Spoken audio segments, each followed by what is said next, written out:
Hey guys, Maurice Merrick here, and I want to tell you about a great car event that's coming up May 15th through the 17th. My friends at Drive Toward a Cure invite you to join the Alisal Ranch Getaway in the Santa Barbara wine country.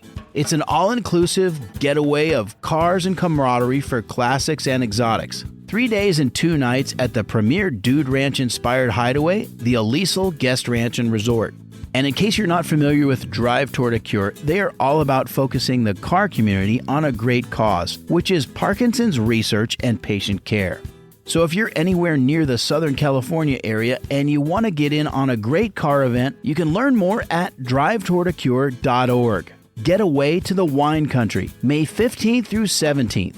Once again, more details at drivetowardacure.org. Nothing is older than last year's race car. The Cobra was an antiquated, outdated design when Shelby got his hands on it. I mean, we're talking about a car that was designed in the 40s. For all intents and purposes, shouldn't have been a good race car, but guys like Remington made it work. And you also had guys like Ken Miles and Davey McDonald driving these cars. I mean, these guys had the touch.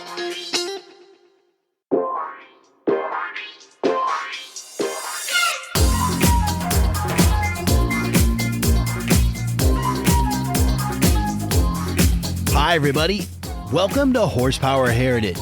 I'm Maurice Merrick, and greetings to all of you listening far and wide from places like Newmarket, Maryland, Kansas City, Missouri, Ojai, California, Tijuana, Mexico, Salzburg, Austria, and Northamptonshire, England. Today we're kicking off a series of episodes you'll be hearing over the next couple of months focused on American muscle. Now, you guys know I love European and British machines, but there's just something about the brute strength of an American V8. And part of what's great about muscle cars is that it's all about accessible performance for the regular guy. Because most of us will never own a Ferrari, but you can get your hands on a classic Mustang or a Dodge Charger without breaking the bank. And actually, I used to have a plumber who drove a Shelby Cobra, true story. Blue Collar Performance is an American institution. So to usher in this muscle car menagerie, we're going to start with a look at the legendary cars of Carroll Shelby. And my guest today is really qualified to talk about that subject. His name is Colin Comer. Colin spent 20 years buying, selling, and restoring classic cars, and he's written for numerous publications, including Sports Car Market Magazine and Road and Track. And he's a Shelby owner himself. And he might be the most prolific author on the subject of the Ford Shelby phenomenon, with 11 books to his credit. Colin's latest is Shelby American, 60 Years of High Performance, with his co-author Rick Kopec. And it's published by my great friends at Motor Books. And I've just got to give a tip of the cap to Rick here because he's one of the co-founders of the Shelby American Automobile Club. And for 48 years, he's been carrying the torch for the Shelby legacy. So if for some reason you haven't yet been initiated into the Shelby story, you're going to get a great overview today. And I think you'll agree it's a terrific tale of American high performance and racing history. By the way, I've got to mention, Colin lives in Wisconsin, and when we recorded this episode, it was in the middle of a blizzard, and we had a little bit of an audio problem. Not quite sure what it was, but you're going to hear a static pop from time to time. But it's not on your side, it's on mine, so don't worry about that. It doesn't really take away from the episode, but I just thought I'd mention it. And if you're not following the show yet, please tap that follow button, click that 5-star rating, and write me a review because I am on a mission to bring you the best automotive podcast out there. But to do that, I need your help to get the word out. And trust me, all of those things help me reach more gearheads like you. I say that all the time, but it's really true. And as always, I've got links in the show notes, so please check those out. And get ready for some good old-fashioned tire-spinning fun with Colin Comer and the story of Shelby American, 60 Years of High Performance. And that's coming up right after this.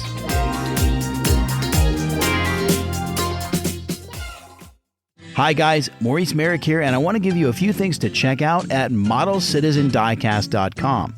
First, there's the Jaguar E-Type Lightweight from 1963. That's in 1/18th scale by Auto Art. Or how about a 1956 Alfa Romeo Giulietta Sprint, also in 1/18th scale. Or if you're into Japanese supercars, there's the Nissan Skyline GTR V-Spec in 1/18 scale. You can find these and many more scale model cars at modelcitizendiecast.com.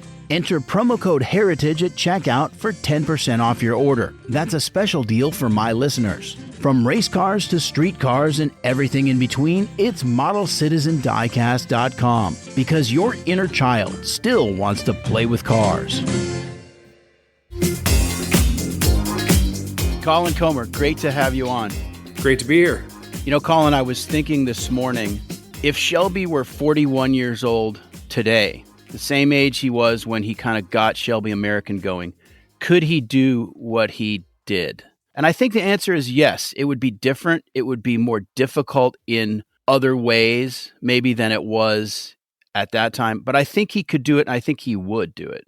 Yeah, there's one thing about Shelby is that he didn't have any quit in him, as he would say. So, yeah, it would definitely be different. But if he wanted to do something today, he would do it, and it would look totally different because of the realities of, crash standards and the EPA and the emissions and all that kind of stuff. But I think he would really embrace the fact that, we're at an interesting time where it's maybe the curtain call for internal combustion and the dawn of electric power in these EVs and any combination of the two. So, in Shelby's day, when he was 41, a 300 horsepower street car was kind of nutty.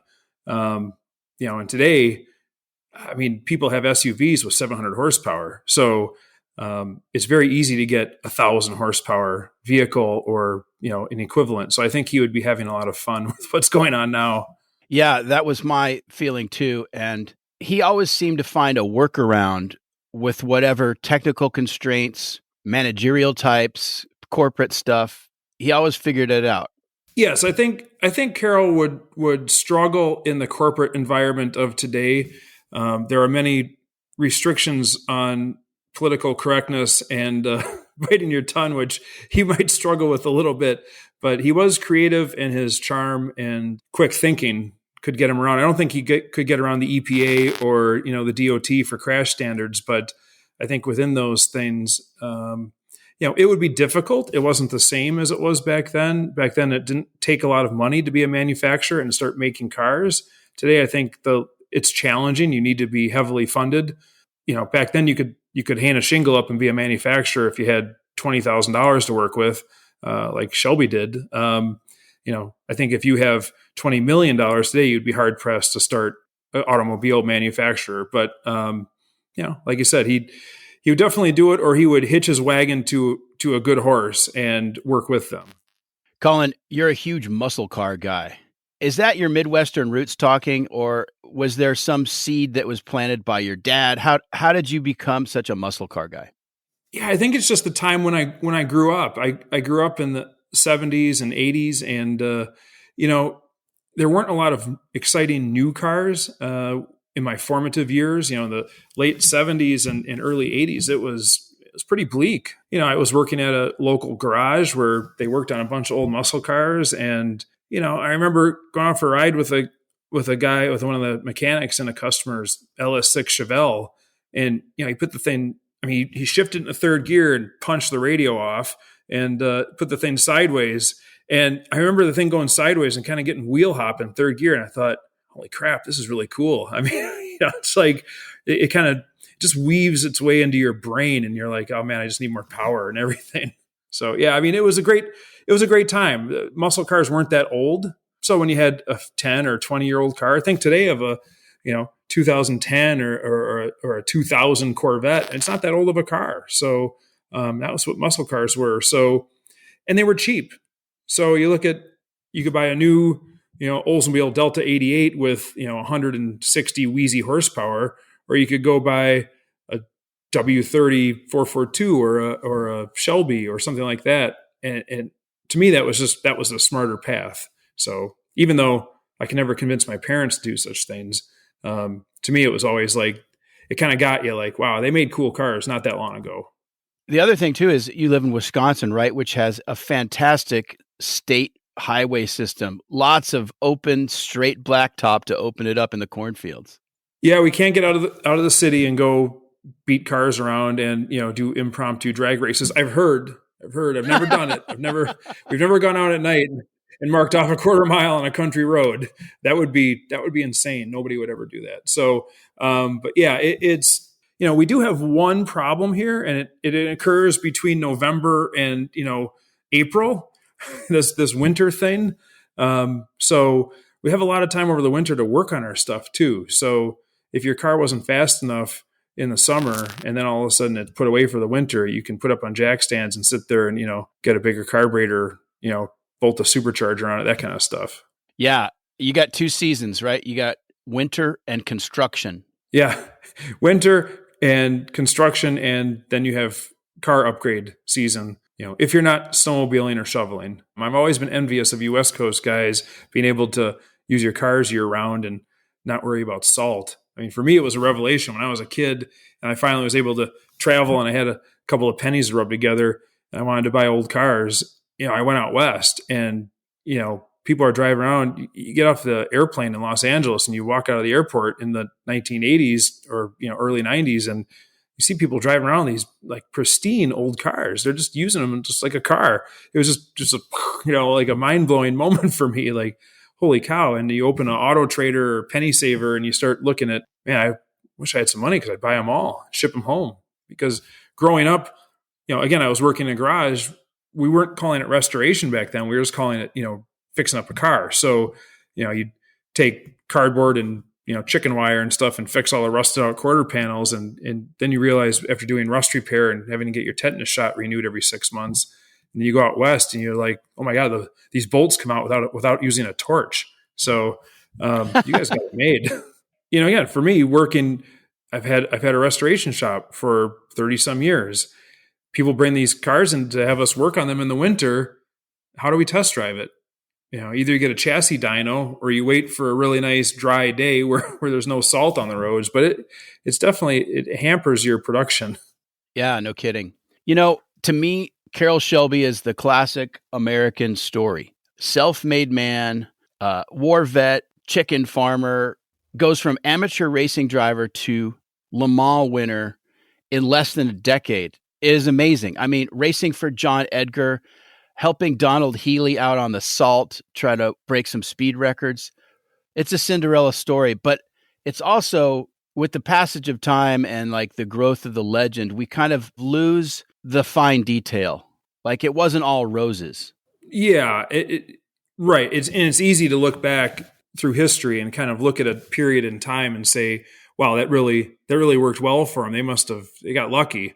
It's never just luck. A lot of times it's a lot of hard work and it's a kind of a Forrest Gump thing, being in the right place at the right time and stumbling into this, this thing that's great and not realizing it so much. But, with Shelby, I mean, he had talent. I mean, the guy had raw talent and he had a lot of charm and, he could work his way into cars and prove that he could live up to the hype. I mean, he would tell everybody he was great and then he could get behind the wheel and prove it. So, when you're a privateer and you're racing like that and somebody recognizes your skill as a driver and you get a factory ride, well, then once you get a factory ride, but it doesn't come without a lot of hard work and effort. And even today, there's a lot of talent out there that goes unrecognized. So there's 2 components. You have to be good and you have to get somebody to believe in you. And Shelby, did it. So I don't think you can't say it's repeatable. You can't say that anybody could do it. So you have to give credit where credit is due. And that was a lot of work and, a lot of sacrifice. Yeah. Including his health. Right. Yeah. And in those days, as a race car driver, you didn't expect to have a very long life. Your friends were getting killed every weekend. So, I mean, the cars weren't safe. There wasn't a lot of safety involved in any of this stuff, even driver gear and all that. So, for Shelby, I think when he had a health issue, he probably just figured either the heart's going to get me or I'm going to crash. But what else? What's the other option? Sit around and, twiddle your thumbs. I mean, if you're a driver, you want to drive. So again, like you said earlier, he had a lot of workarounds. He worked around his health issue and, damn the torpedoes. The other cool thing is that he was a hot rodder, but he also saw how the Europeans did it. Chassis design, suspension, coach work, all very important, a different take on what we did in the United States. Our cars were a lot heavier. Of course, they also had a lot more horsepower, a lot more displacement, but he managed to blend those two things. Like, I think about, he must have seen how Sidney Allard had done it. He raced in Allard, so he was intimately familiar with those cars, and he saw how Ferrari did it. Yeah, and I think the Allard was really, credited with a lot of inspiration for the Cobra, because it was this little lightweight British car with a big American V8 of your choice. I mean, you'd order an Allard and they could prep it for a Cadillac engine or a flathead engine or any number of power plants back then. So, but Shelby raced a Cad Allard, and that had to be eye-opening because, the car weighed nothing. It had this huge lump of a V8 in it. There was definitely a difference between the way, if you look at an early Corvette, an early C1 Corvette, like a 57 Corvette, even the race ones, the factory race ones, the big brake cars and all that, it's still kind of like a pickup truck frame, this big heavy frame and a big heavy body. It wasn't really made to be an endurance car or a long distance car. We built sprinters, they were made for short, West Coast style sports car races and stuff. So Shelby, his eyes were opened, especially going to Le Mans. When you start driving for the Aston Martin team, and those are real race cars. That was a purpose-built race car. So all that stuff obviously hangs around when you're exposed to it. So when it came time for him to build his own car, he knew which direction he wanted to go. Yeah, and Shelby wins Le Mans in 59 with his co-driver Roy Salvadori. But right about that time, he's taking nitroglycerin tablets in the cockpit to keep himself going. And he comes to a crossroads, right? In terms of, what am I going to do now? Yeah. Again, back then it was a little different.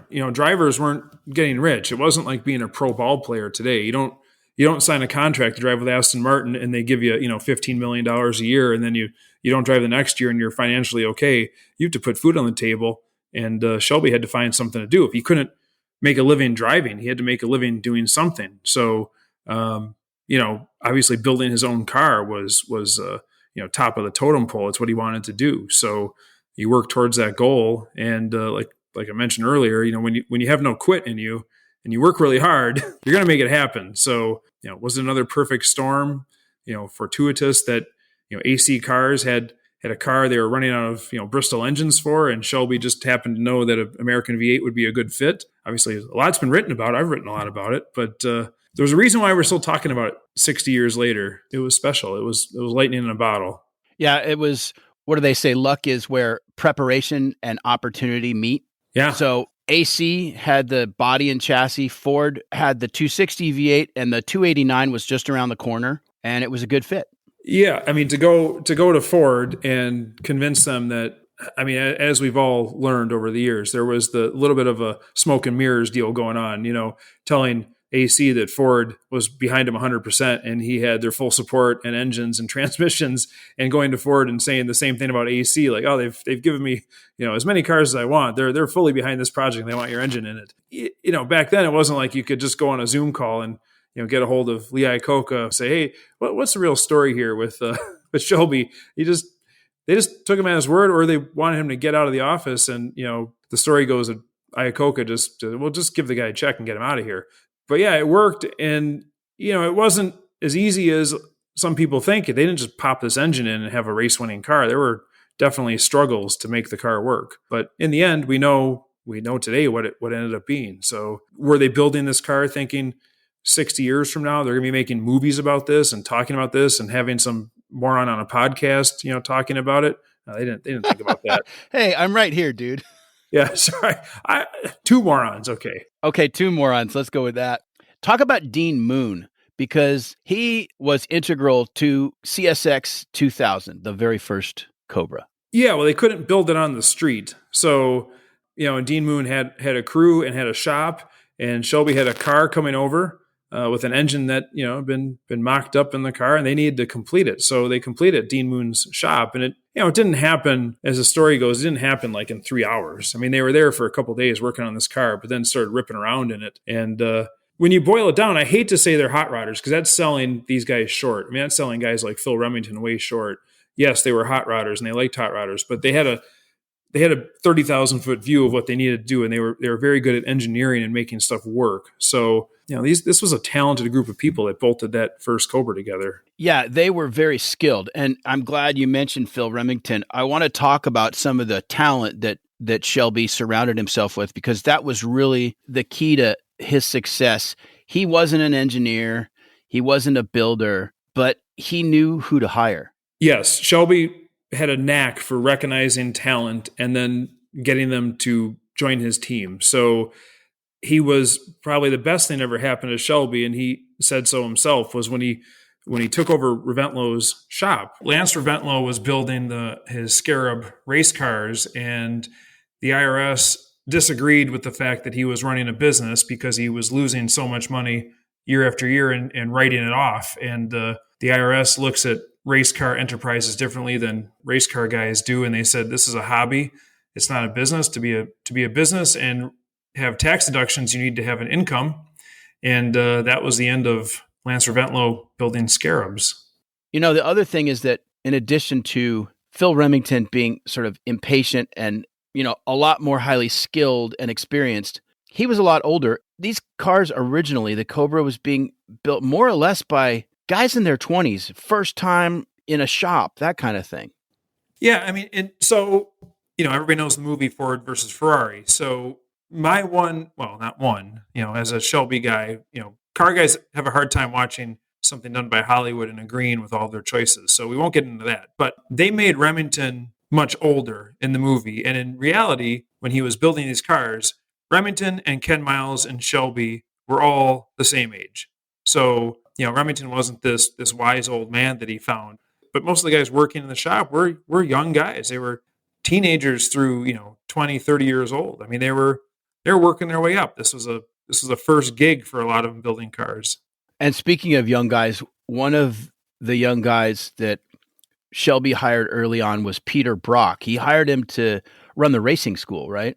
Yeah. So Peter was an amazing guy. He's another Phil Remington type, and he's also very modest. So he's probably going to listen to this and be mad at me. But Brock is responsible for a lot of the success of Shelby American, because not only was he running the racing school, and then he transferred over and he really created the look for Shelby American. He did their print ads. He designed the T-shirts.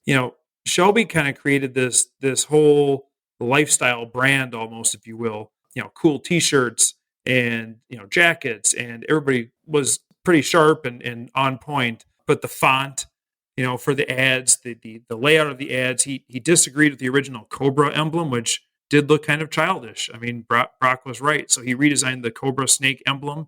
What we have today was all Pete Brock. The stripes, the famous, white car with the blue Lamaze stripes, that was Pete Brock. He did that on his high school car years before because he was a fan of Briggs Cunningham. And Briggs Cunningham had white cars with blue stripes. And Carroll Shelby wanted to be Briggs Cunningham. And Briggs Cunningham was America's sportsman. He won America's Cup. He had a race team. He was building cars.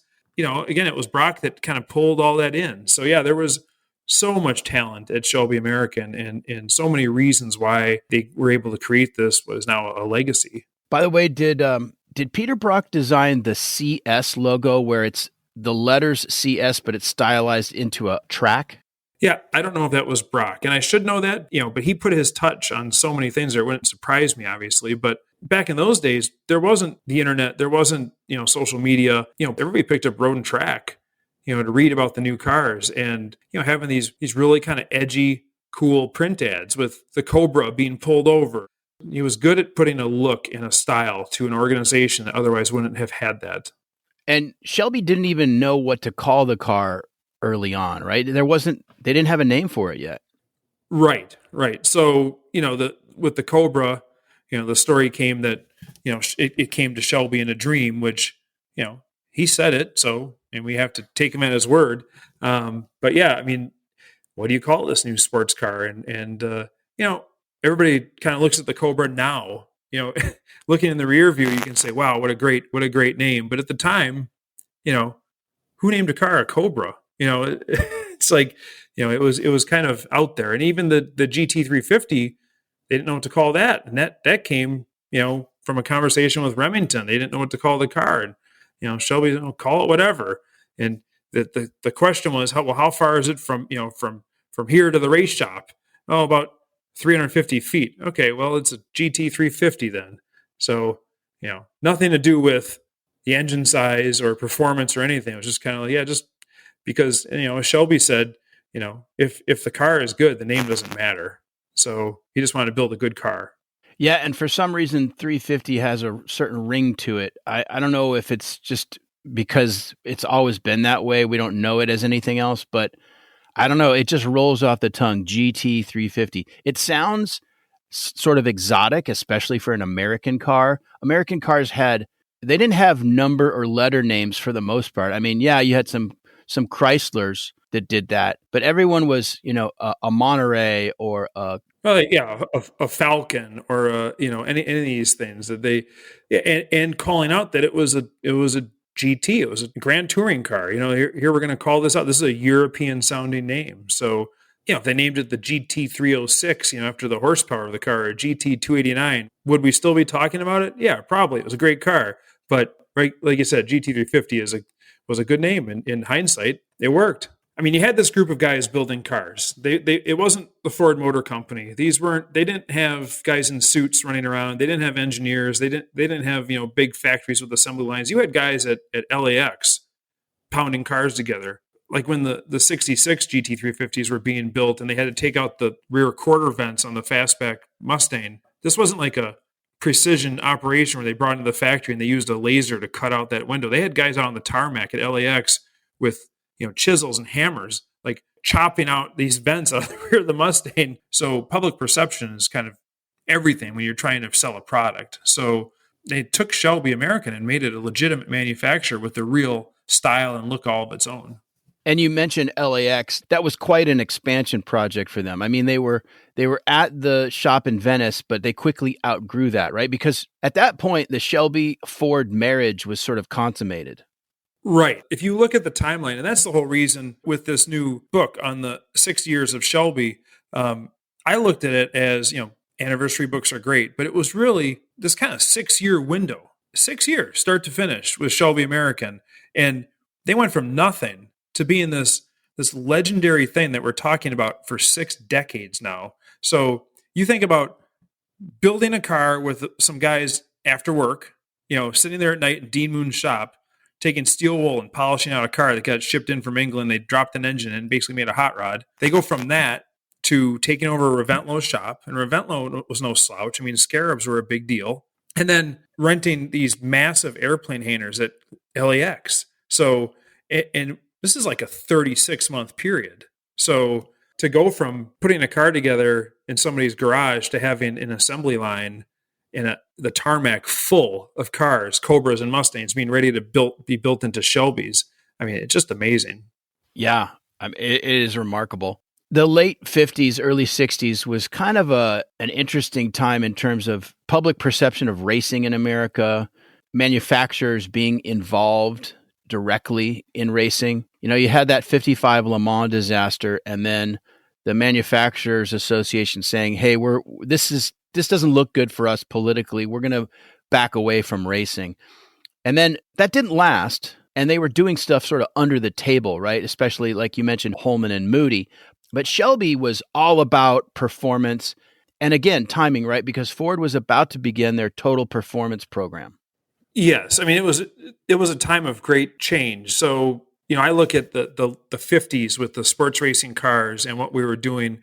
And it was like a quantum leap from pre-war race cars to these post-war cars, and you get into the 1950s and sports racing cars, and D-type Jaguars and the Cunningham cars and the Aston Martin that Shelby won Le Mans with, and these were real race cars. And the speeds were getting it really advanced quickly.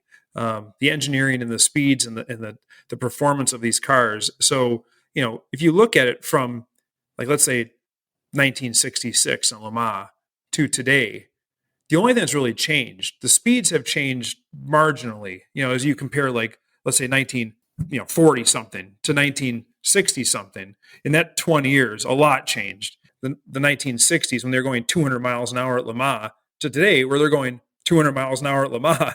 The only thing that's really changed a lot is safety. We protect the drivers. We have safer cars. We have more rules and regulations to try to keep tragedies at bay. But really, there was so much change, and these guys were on the pointy end of that. Yeah, in fact, if anything, they've slowed the cars down, right? The Mulsanne straight is not a straight anymore. You got 2 chicanes. Right, in all kinds of racing, they've slowed them down either with this balance of performance which is ridiculous. I'm not going to get political, but balance of performance is crazy. You prepare and you build something better than the next guy, and then they knock you down, so you don't have an advantage. But yeah, so they are limiting speeds, but that's part of the safety aspect too. So I think they've determined that there's a certain point where a car is a car, and there's a certain point where a car becomes an airplane, and they're trying to avoid that crossover as much as they can. There was also that period in Formula One when they went to a 1.5 liter formula. They reduced from I think 3 liters was the maximum prior to that, and then they said, nah, everything's got to be 1.5. But sports car racing, endurance racing, there was room for displacement, and the Cobra, and then later on the GT40, that was where it was at. For sure. I mean, it was, and again, in the Cobra was a light car with a reasonably big engine, especially for the time. The 289, the Hypo 289s, it's a great power plant. And, in race tune, they're 375 horsepower in a car that weighed, 2,200 pounds. Tire technology had come a long way. We were getting wider tires. They look ridiculously skinny today, but at the time, a 7-inch wide, slick or chicken foot, Goodyear Blue Streak race tire. I mean, they had some good technology. And then you go to Europe and you start racing, and that's where the Cobra Daytona Coupe comes in, where, Peter Brock knew that they couldn't push this kind of aerodynamic brick of a Cobra through the air and race in Europe and win. So he makes a slippery body for the Cobras, and we have the 6 Cobra Daytona Coupes were made. And then you go to the GT40 program. So it really just came down to, again, learning how to make stuff better, and this evolution, which was very quick in that short period of time. And Brock knew something that the rest of them didn't really know about. Maybe they had heard of it, but weren't familiar on the same level, which was the cam effect, right? Let's talk about that for a minute, because I think that is key. And others at Shelby, including Remington, were sort of dubious about the shape of the Daytona Coupe. Yeah, they wanted to stay away from it. They thought it was ridiculous. I mean, this thing, which was, to them, was this monstrosity, and Shelby gave them a wrecked, 289 Cobra Roadster and a room to build the Daytona Coupe in. But he knew from his time at GM and studying, this German principle of, this camtail effect, aerodynamics. Today we can check aerodynamics in a wind tunnel. The manufacturers know a coefficient of drag, and they know how to make cars slippery. And back in the 60s, these cars are getting very fast, and aerodynamics were still like a black art. They put cotton tufts all over the car and go drive it and watch what the cotton was doing, if it was going forwards or backwards. But at 175 miles an hour, even in a Cobra Roadster at 150 miles an hour, the front end of the car is off the ground. The steering wheel is just a suggestion. I mean, it's not going to change direction when your front tires are just kind of skating above the tarmac. So, then we came into this thing where creating downforce. And what do you do with the wind? The car goes through the air. What's the best way to make the car fast? Well, you get the drag of the wind off the car as quickly as possible. So that camtail, you go through the air, and then the air is released and not pulling you down. So, and, they proved that it worked. So when they tested the car, Miles jumped in that first Daytona Coupe and went out there and showed that, yeah, okay, this is a sound theory. It's working. So then they just fine-tuned it. And guys like Remington, who decided they were getting lift and needed a little lip spoiler, well, he fabbed up a lip spoiler and riveted it on the back of the car, and they cut it down to where they still had mile an hour and they still were reducing lift. So they, it's always a balance. There's always this compromise, a give and take. So how much downforce do you need? Because if you have more than you need, then you burn up rear tires and you get everything too hot, and the drag is slowing you down needlessly. So, but they were doing it seat of the pants. They weren't putting cars in wind tunnels. They're out there, just do a few laps, come in, change something, do a few laps, see if it worked.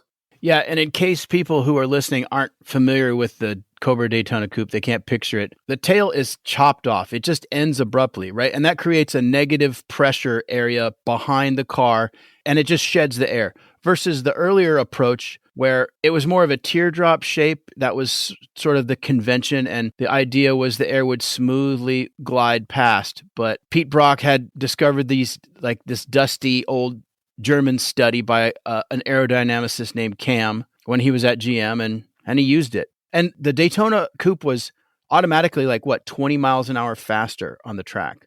Yeah, they picked up major speed. And I forget the exact results of their test, but not only did they pick up speed, they picked up fuel efficiency. And to win endurance races, you need to have fuel. So you don't want to run out of gas, and you also don't want to stop to be refueled, stay out there longer, racing rather than being in the pits. The development of the Daytona Coupe points out another obvious thing, I suppose, which is that the Cobra had a short half-life, like all race cars. I mean, this is a car that, they're selling to the public, but as far as its time on the track, it's going to be eclipsed in just a few short years. Right.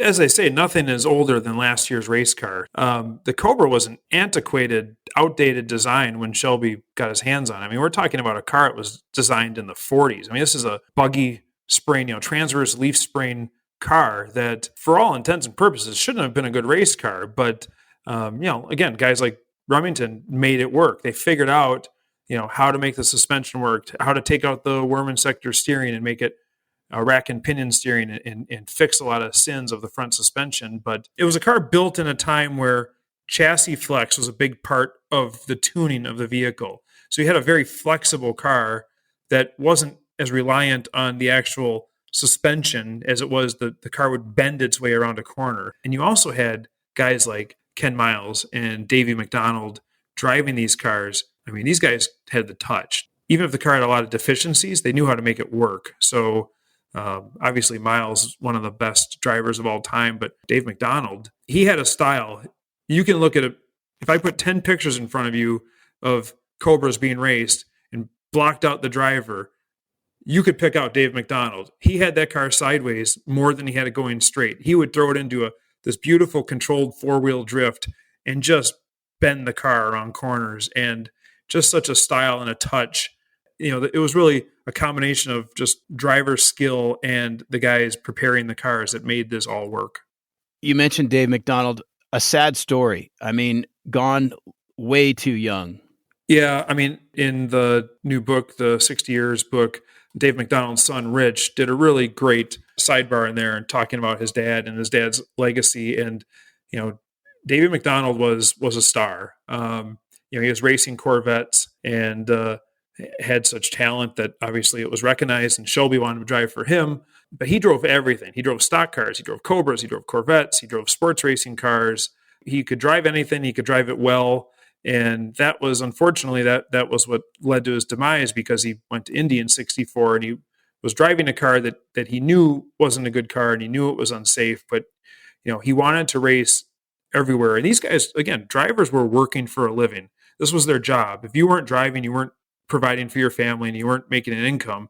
So if you could go to Indy and win Indy, and you could win the sports car races, and you could, you had a good resume, then you could get more jobs and you could work more. Unfortunately, the going to Indy and driving a car that was not developed and not safe, and McDonald knew it, but it was his job. He had to go to work that day, and he went to work that day, and he lost his life as a result, which is really a tragedy, because he was one of the greats, and he would have kept doing it and gone on to be really one of the best of all time.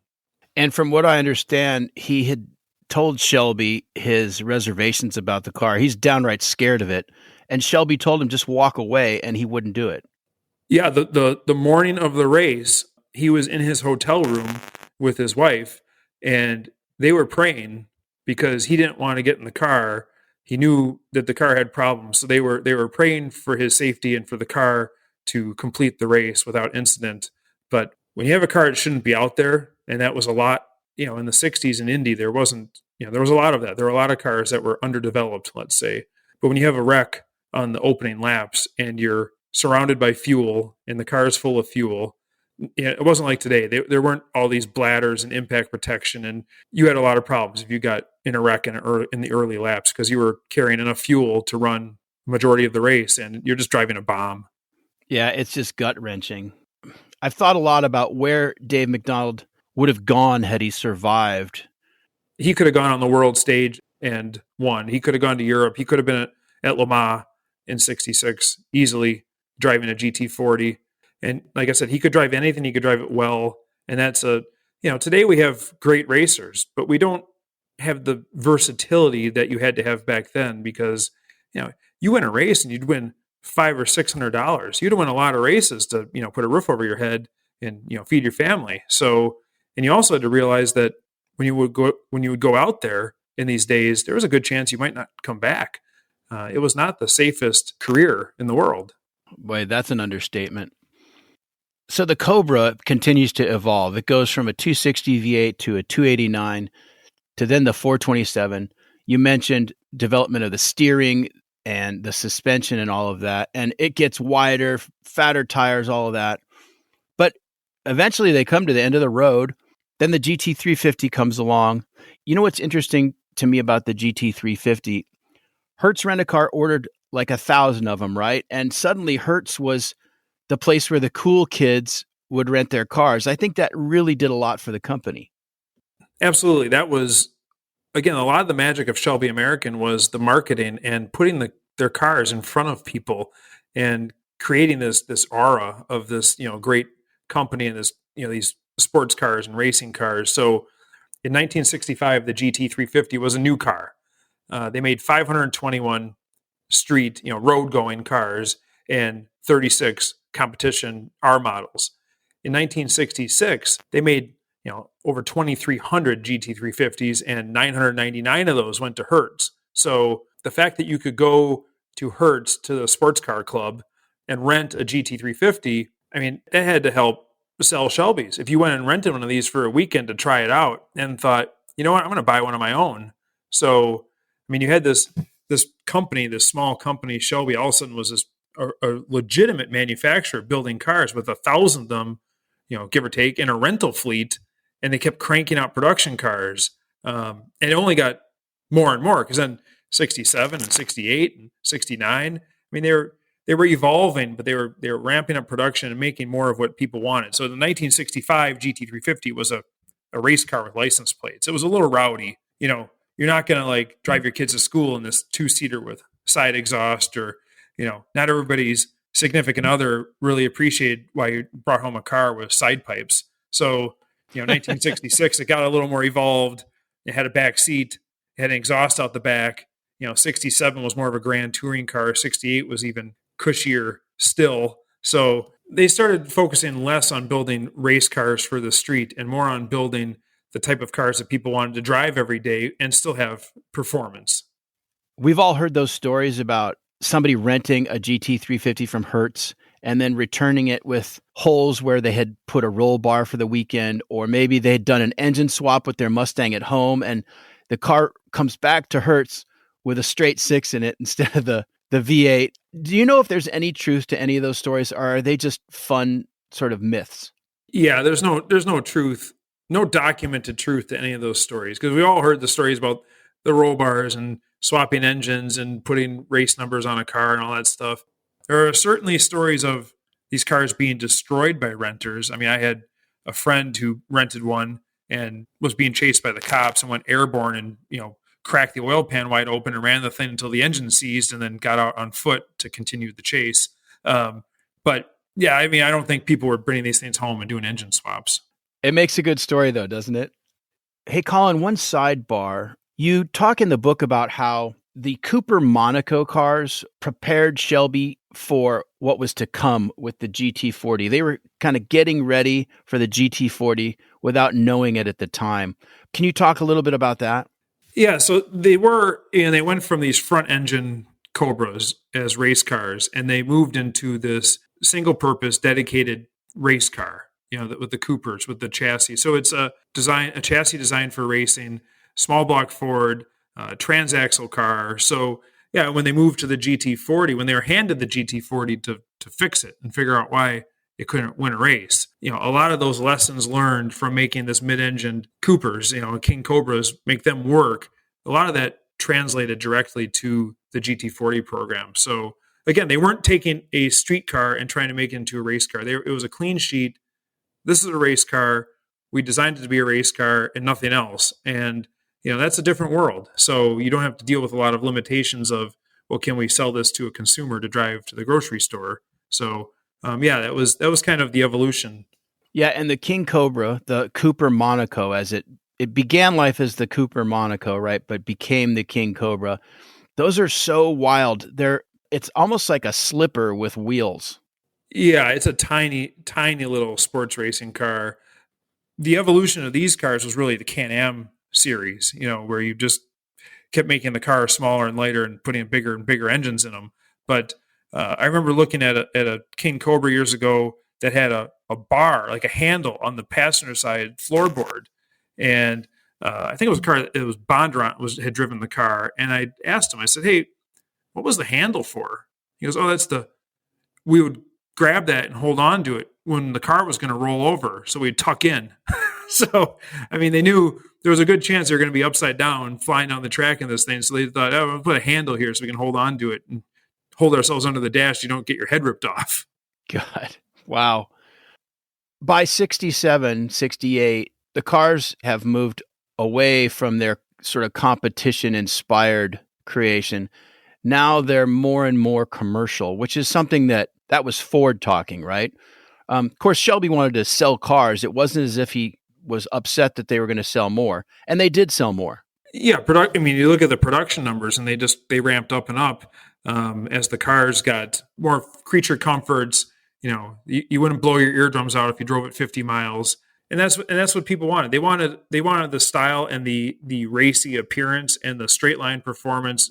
Maybe not so much. They weren't going to go road race it, but you could drive it every day. It could be your car. So back then people didn't have extra cars. So if a guy wanted a sporty car to drive every day, a Corvette might be impractical because it doesn't have a back seat. So you go buy a GT500.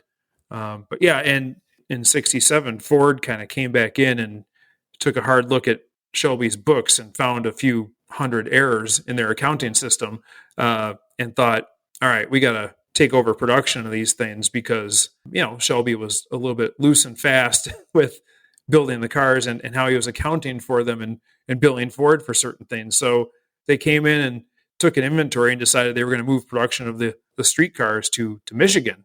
And that was kind of, 1968 was Ford building Shelby's in Michigan, and Shelby was kind of removed from it. So the LAX magic of the factory there, it all became just a corporate, a Ford thing. So it was a Shelby designed vehicle, but being built in Michigan by Ford. And then as we know, 1969 was really the last year, even though they sold 1969 Shelby's, rebadged them as 1970s, reserialized them, and sold them as 1970s just to get rid of the extra inventory. Hey, let's talk about owning and driving your own Shelby. You've had more than one. You have more than one, right? Give us your impressions of driving one. Well, so a 65 GT350 is one of my favorite cars. I've had mine for decades. I've driven it 30 or 40,000 miles. So having a 65 GT350 with the side exhaust, and it's rowdy and it's got a Detroit locker in it, and it sounds like the car is breaking in half when you park it or turn a sharp corner. It feels, every time you get in there and turn the key, it feels like you're doing something you shouldn't be doing. Like you're going to get in trouble. You feel like you just robbed a bank because you're driving this thing that's so rowdy and loud. And even if you're not going fast, you're just out there having fun. And that's why I love it so much, because it's just, you go out there and you get on a freeway ramp or a clover leaf and you just hit the thing and you hang the tail out. And it's hard not to act like a 16-year-old with a freshly minted driver's license every time you get behind the wheel. And, I'm an old guy now, so I hate to say it, but I get in there and the years melt away. You just turn the key and you're just like, hey, this is pretty cool. Yeah, it's a time machine, right? It is a time machine. You can just picture what it's like to buy one of those cars new. What it would be like to have this kind of outlier, this machine that shouldn't probably have been built because it was just a race car. So a 65 GT350 is just such a pure experience, and it's analog to the highest degree. Everything is you make it work. You get in there. There's no power steering. There's no power brakes, sintered metallic brake linings. The brakes don't work until they're hot, and then they fade quickly thereafter because they got too hot. So they're a great machine and totally different from a Cobra. So it's a different experience. If you know what you're dealing with and you go out there, it's just, like you said, it is a time machine. So it's so much different than a regular Mustang. It's uncanny how much different it can be with just a couple of bolt-on things. Now, you don't have to tell me what you paid for any of your Shelbys, but you bought them before they really exploded in value, right? Can you believe what they've done now? Well, I can't. I always saw the value in them because if you look at, I'm a car guy and I study the history of cars. And when you look at what makes a car collectible, like the number one thing is performance. If you have performance and this racing history or racing association, if a car has been successful in competition, look at Ferrari. I mean, Ferrari sells cars because they race cars and they win races, and they don't build a lot of them. So when you look at a 1965 GT350, if it wasn't for the GT350, now I'm going to get hate mail over this, but if it wasn't for Lee Iacocca pegging Shelby to give a performance credentials to this Mustang, he knew the car wouldn't live if it didn't have this street cred.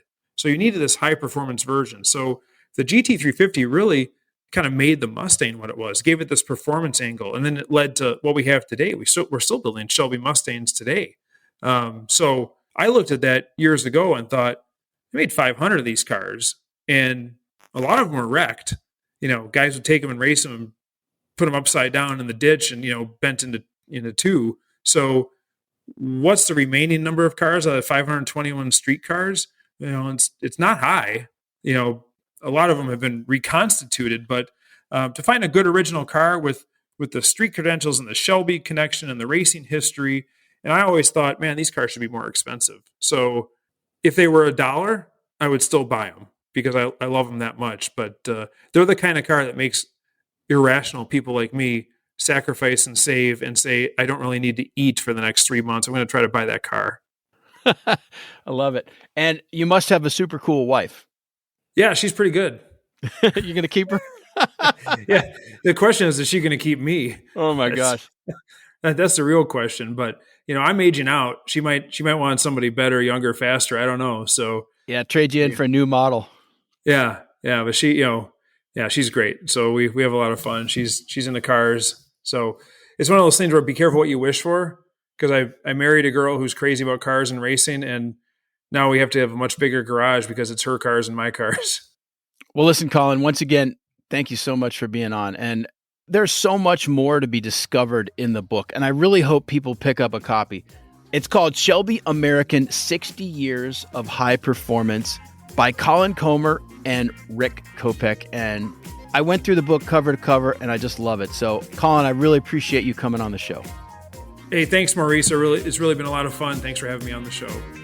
That's all for this episode of Horsepower Heritage. Join me this Friday, March 24th, for a special bonus episode to close out the week.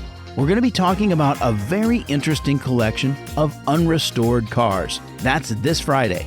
Please consider supporting the show with your money. And luckily, it's easy. Just go to buymeacoffee.com/HP Heritage. You guys are an awesome audience, and I want to continue to bring you these fantastic guests and their stories. All right, I love you guys. Go out and enjoy the rest of your week, and let's all meet back here on Friday. And until then, I'm Maurice Merrick. Thanks for listening.